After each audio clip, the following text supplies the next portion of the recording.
Fahotanterahana any Ambanja ny lasy nasionaly ho an'ny skoto-sazavavy na katolika na ny Fanilon'i Madagasikara ny 17 hatramin'ny 12 Aogositra ho avy izao. Lasy Fanantenana no loha hevitra ho an'ity lasy nasionaly faharoa ity raha toka tany amin'ny Fanilo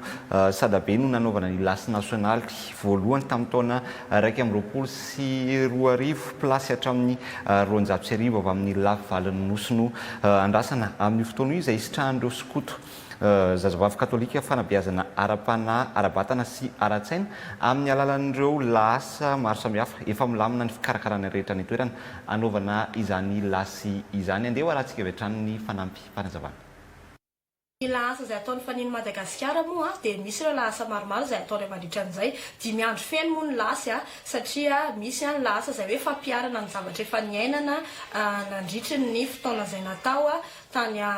tany ampanaovana topikatroana moa zany. Dia ny lasy atao dia misy ny mampahafantarana hoe inona moa zany hoe Fanilon'i Madagasikara zany any misy ny lasa atao hoe traikefa mampitombo talenta, misy ihany koa ireo karazana hoe anjoria izay hoe mandeha mijery orinasa anankiray mampalaza ny Ambanja zao dia ny fanaovana ny chocolat dia anisany mitsidika an'izay chocolaterie zay zahay rehefa tonga any dia anisany ihany koa ny fanaovana hoe traikefa izay mamolavola, misy ny teknôlôjia efa miroborobo be amin'izao dia any ihany koa isy lasa makasika an'izay fanaovana teknôlôjia izay ny fiarovana ny tontolo